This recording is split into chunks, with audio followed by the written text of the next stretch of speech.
Hello all my dear students, good morning to all of you. Welcome in today's class, and as you know, I am Ajay Prakash Tiwari, your science teacher, and I am welcoming you to all once again to your official YouTube channel, that is Ajay Tiwari Science Classes, on the behalf of Subrat Singh Children Academy, Jaunpur. And as you know, at present your chapter number 3, that is synthetic fiber and plastic, is running. And in this chapter, in previous videos, we have discussed about the synthetic fiber, types of synthetic fiber, as well as properties of the synthetic fiber, along with advantage and disadvantage of the synthetic fiber, or we can say that application or usage of the synthetic fiber. It means that synthetic fiber, as you know, these are the man-made fibers synthesized from petrochemicals. There are 4 categories. Those are nylon, rayon, as well as acrylic, polyester, as well as we have also discussed about the spandex, those who are not given in your NCERT. So these were the 5 categories. Along with these, we have also discussed about the usage of various synthetic fiber, as well as we have also discussed the qualities or advantages of the synthetic fiber. They are very cheap, lightweight, durable, etc. And we have also discussed the disadvantages. So today we are starting with plastic. That is our next topic. So you all aware about the plastic, you are familiar about the plastic, because in your daily life you are very friendly with the plastics. Let's consider few examples.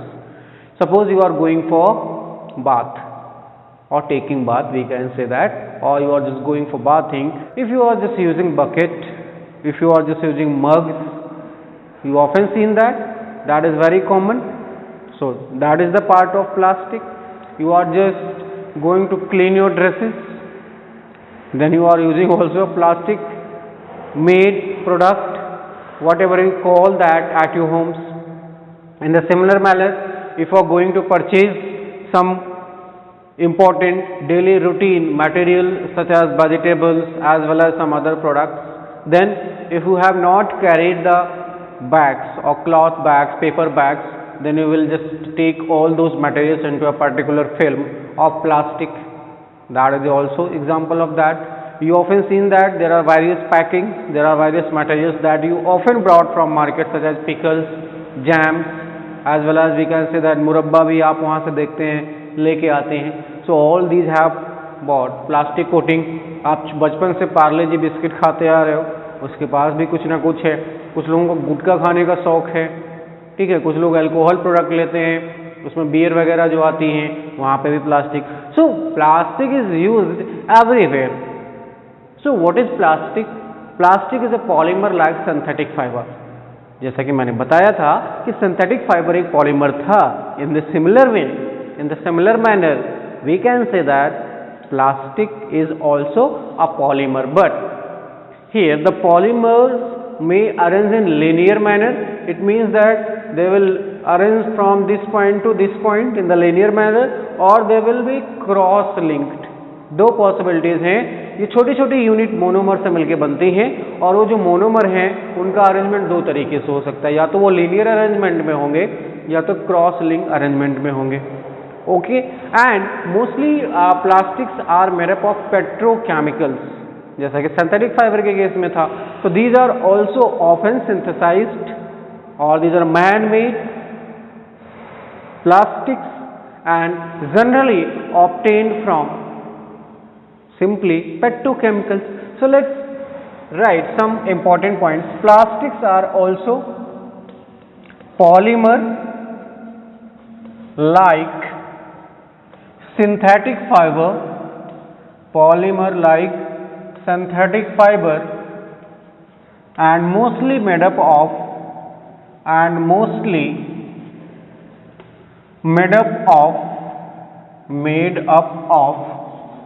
petrochemicals, mostly made up of petrochemicals.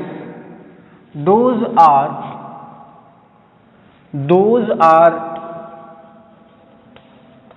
are arranged in, we are talking about monomers. Those are arranged in, we are talking about here monomers in linear or cross linked manner, linear or cross linked manner, or we can write pattern.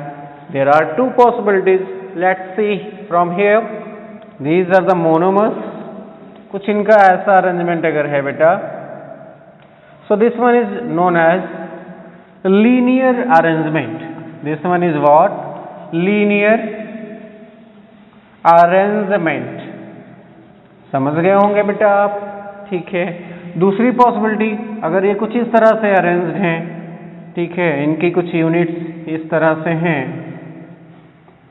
Those are just simply cross linked, ये कुछ इस तरह से arrangement में बनते हैं, इनकी units एक दूसरे को क्रॉस करती हैं। So this one is simply cross linked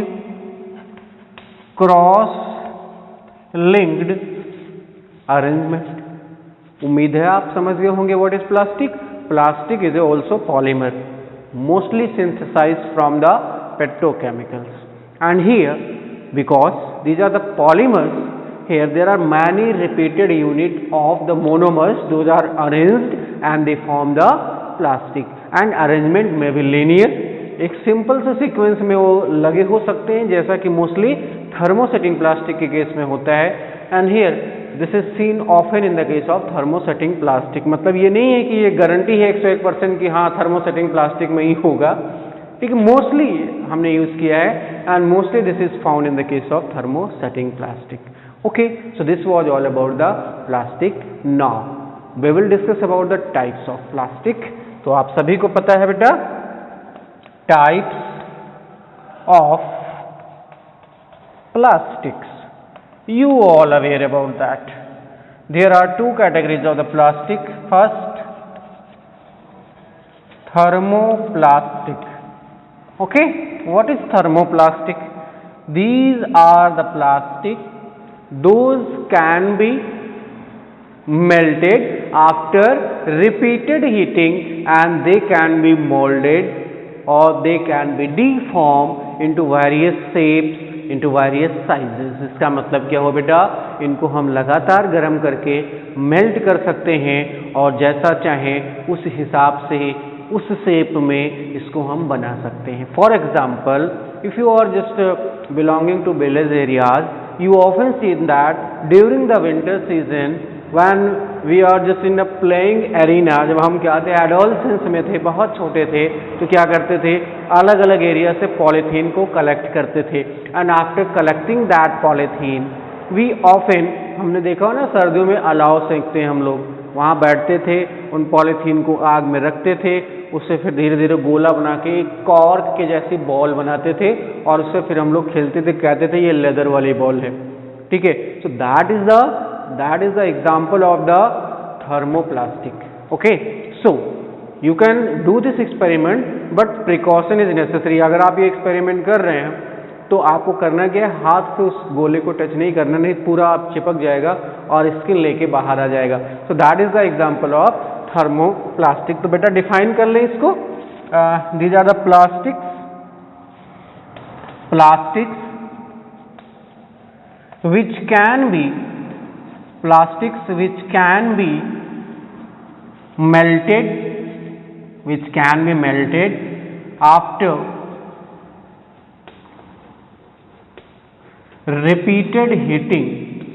after repeated heating, or you can also write the plastics which can be melted repeatedly after heating. So the plastics which can be melted after repeated heating and can be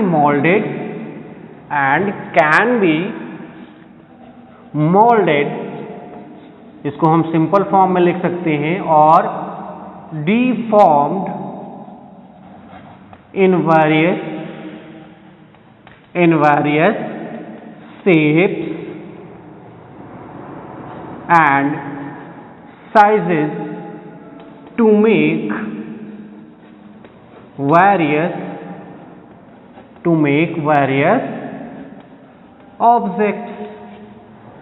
ठीक है बेटा, simple भाषा में लिखा हुआ है, ऐसी plastic जिनको हम मेल्ट कर सके लगातार हीट करने के बाद, और उसको हम जैसा चाहें उस शेप में ढाल के उससे अलग अलग ऑब्जेक्ट हम बना लेते हैं. Now we will take the example of the thermoplastic. You often aware about that, but let's take a look of various example of the thermoplastic. ठीक है, तो आइए देखते हैं एग्जाम्पल बेटा किसके, थर्मोप्लास्टिक के. सो पॉली इथाइलिन, ठीक है, poly propylene, again poly vinyl chloride. In simple form इसको हम आप क्या कहते हैं, पीबीसी. ठीक है, व्हाट आर द यूजेस और एप्लीकेशन. सो यूजेस में लिखेंगे storing, okay, transporting pipelines, transporting pipe lines, hand gloves as well as covering of wires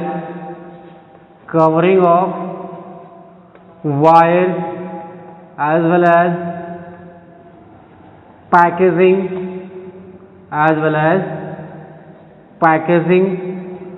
of materials. ठीक है, उसमें आपका चाहे बिस्किट की पैकेट हो, चॉकलेट की पैकेट हो, कुछ भी हो बेटा जिसको हमने पैक किया है, all those are the example और यूजेज ऑफ द थर्मोप्लास्टिक. उम्मीद है थर्मोप्लास्टिक का कॉन्सेप्ट आपको समझ में आ गया होगा. I will also provide the some pictures, beautiful pictures of various usages of the thermoplastic, जिसमें मैं आपको दिखाऊंगा कि वायर्स की जो कवरिंग है, दिखाना क्या आपको समझ में ही आया होगा. आपके घरों में जो प्लास्टिक के वायर्स होते हैं, तार होते हैं, इवन हमने यहाँ से देखिए लीड लगा रखा है ना माइक का, इसकी भी जो कवरिंग है ना, ये अभी बनी हुई है किसकी, थर्मोप्लास्टिक की. तो ऐसे भी प्लास्टिक जिनको आप मेल्ट करें और वो पिघल जाए, आसानी से पिघल जाए, मान लीजिए वो थर्मोप्लास्टिक है. नाउ वी आर क्विकली और straight forward moving towards the thermosetting plastic. लेकिन उसके लिए हमको इसको बेटा डिलीट करना पड़ेगा. तो सबसे पहले मैं इरेज करता हूँ, फिर आपके पास पहुँचता हूँ थर्मोसेटिंग प्लास्टिक के साथ.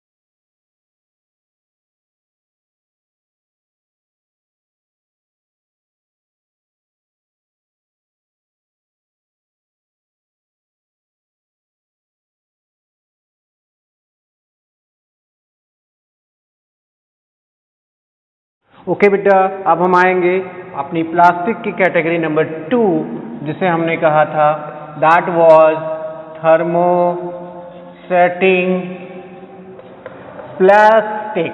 ओके, सो जो आपने थर्मोप्लास्टिक में था वो इसमें नहीं होगा. So these are the plastics which cannot be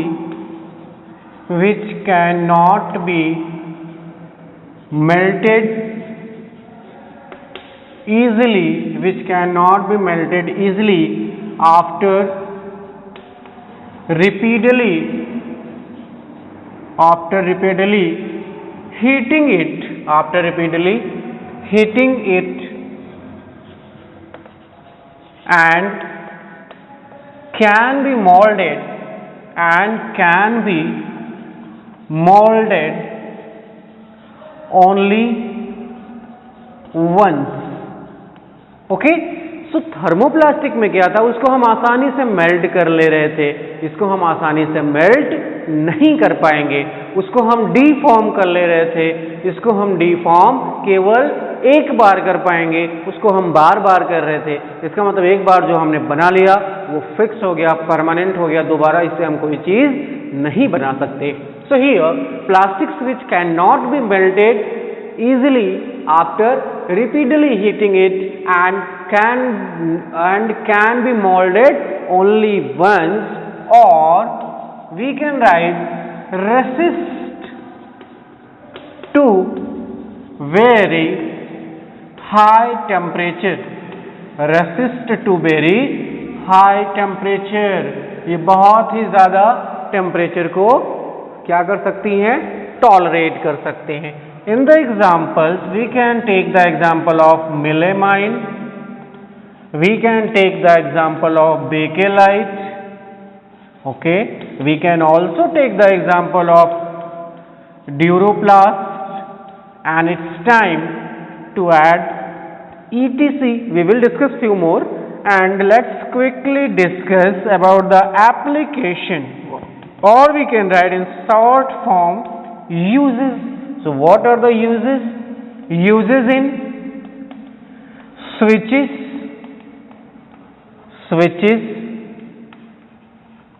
plugs,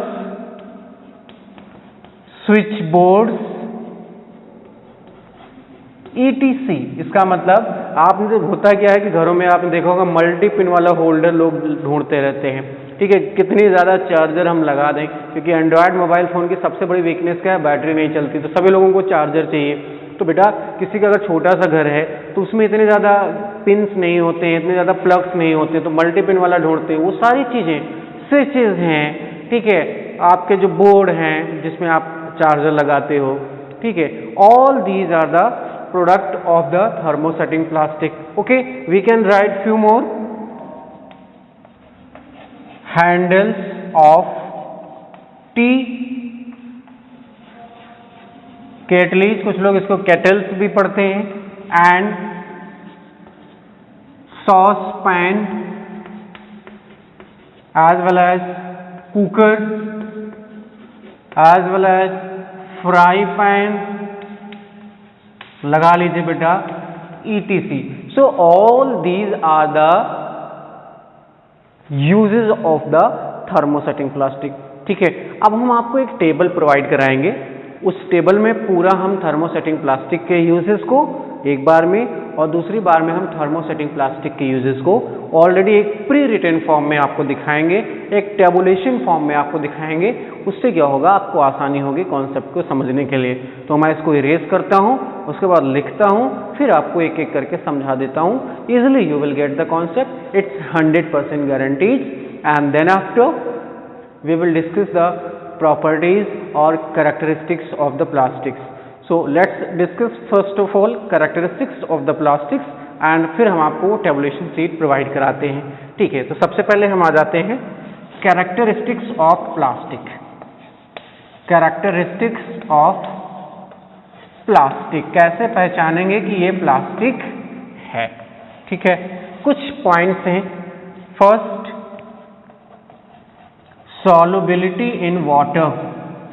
solubility in water, आपने देखा होगा प्लास्टिक को अगर पानी में फेंक देंगे तो क्या वो घुल जाएगी? नहीं घुलेगी. ठीक है, insoluble in water, hence used in storage, storage. आपके घरों पे देखा होगा ना, छतों पे, आपके टेरेस पे, रूफ पे क्या होता है, पानी की टंकी रखी होती है. अगर वो बेटा घुल जाती किसमें, वाटर में, तो सारा पानी आपका खराब हो जाता. बकेट, मग्स यूज़ करते हैं आप, वहाँ पे भी स्टोर हो जाता है. बर्तन साफ करने के लिए पानी इकट्ठा किया आपने, किसी भी पर्पज से किया, तो अगर आपने प्लास्टिक की छोटी सी पॉली बैग में भी इकट्ठा कर लिया ना, तो उससे क्या है, सोलूबल नहीं है. किसमें? वाटर में. दूसरा हम देखेंगे, second one is reactivity. Okay, simple है. Plastic do not react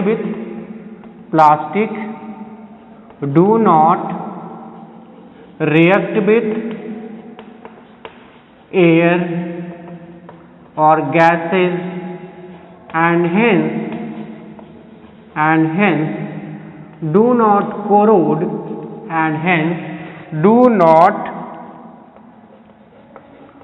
corrode, do not corrode or rusted. Hence again used in storage of various things, यानी इस पे सर्दी, गर्मी, बरसात का कोई भी असर नहीं होता है, ये रिएक्टिव ही नहीं होती है। इस वजह से हम क्या करते हैं, इसमें आसानी से अलग अलग ऑब्जेक्ट को क्या कर लेते हैं बेटा, हम स्टोर कर लेते हैं। अचार को स्टोर कर लिया, जैम को, जेलीज को, सब कुछ स्टोर कर लिया। उससे क्या होता है कि वो लंबे समय तक उसमें बने रहते हैं। So this is the characteristics number 2। Now हम एक और देखते हैं यहाँ से कि थर्मल कंडक्टिविटी क्या है, इलेक्ट्रिकल कंडक्टिविटी कैसी है। So let's discuss. ठीक है बेटा, तो एक और पॉइंट यहाँ से देखिए आप, फायर के अगेंस्ट इसका क्या रोल होता है। सो इट कैच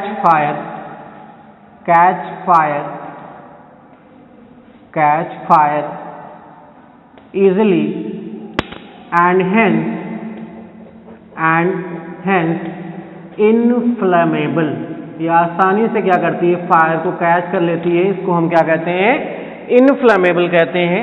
या इसी फायर को आप क्या कह सकते हो, एक सिंपल से लैंग्वेज में आप कह सकते हो फ्लेम।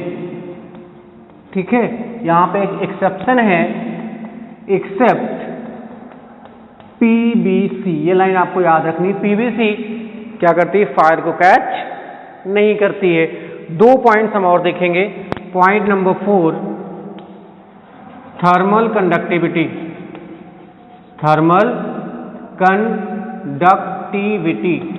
तो थर्मल कंडक्टिविटी में क्या होती है, दिस इज द बैड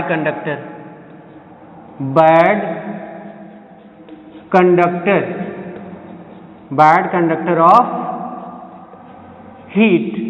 ठीक है, इसी वजह से हम इसको यूज करते हैं in cooking utensils, in microwave ovens as well as in refrigerators. इसको हम अलग अलग जगह यूज कर रहे हैं because this do not conduct the heat को कंडक्ट नहीं करती है। इसी वजह से हम जितने भी हमारे फ्राई पैन्स हैं, सॉस पैन्स हैं, हमारे कुकिंग यूटेंसिल्स, हम सीधा सीधा कह सकते हैं। इसके साथ साथ और भी माइक्रोवेव ओवन हैं, इनको भी ये क्या करती है, यूज में लाने देती है। नेक्स्ट है आपकी 5th, इलेक्ट्रिकल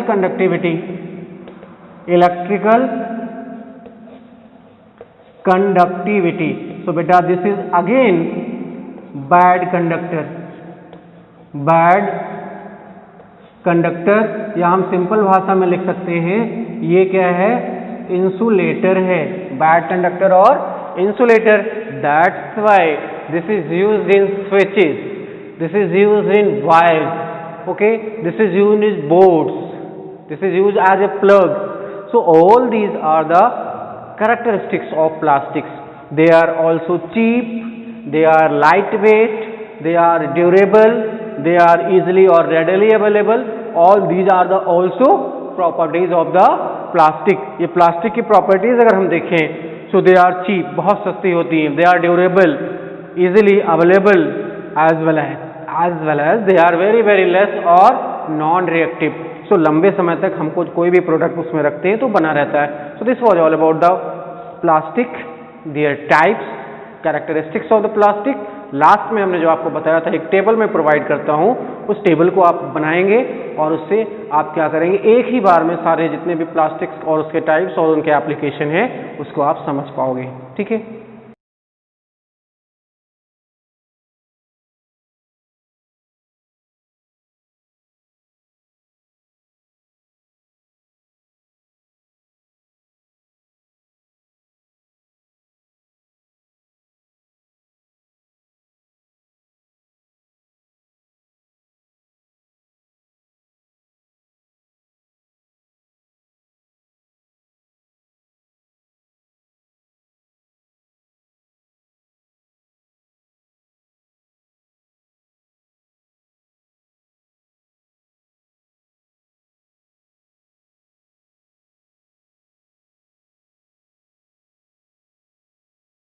ओके बच्चों, तो यहाँ से आप देख लीजिए एक टेबुलेशन फॉर्म में हमने आपको थर्मोप्लास्टिक और थर्मोस्टेटिक प्लास्टिक का टोटल कंक्लूजन दे दिया है। इसका आप स्क्रीनशॉट ले लीजिए। स्क्रीनशॉट लेने के बाद आप आराम से लिखेंगे। हमने वही पॉइंट इसमें मेंशन किया है जो आपको हमने अर्लियर लेक्चर में बताया था। ठीक है, थर्मोप्लास्टिक में हमने पॉलीथीन, पीवीसी और टेफ्लॉन का एग्जाम्पल लिया है और थर्मोस्टेटिक प्लास्टिक में हमने बेकेलाइट और मेलामाइन का एग्जाम्पल लिया है। ठीक है, तो आप आराम से इसको लिखेंगे और याद करेंगे। कोई डाउट होगा तो आप हमको कमेंट बॉक्स में लिख के बताइएगा। सो this one is given in tabulation form. This is the short cut, we can say that, by means of which we can just remember various usage of various kinds of plastic. So this is all about for today, and I hope that after watching the video there will not be any doubt. And if you have any doubt, you can leave in your comment box. Don't forget to take the screenshot and then after write in your fair copies. So that is all about for today. Like always, keep smiling and have a nice day.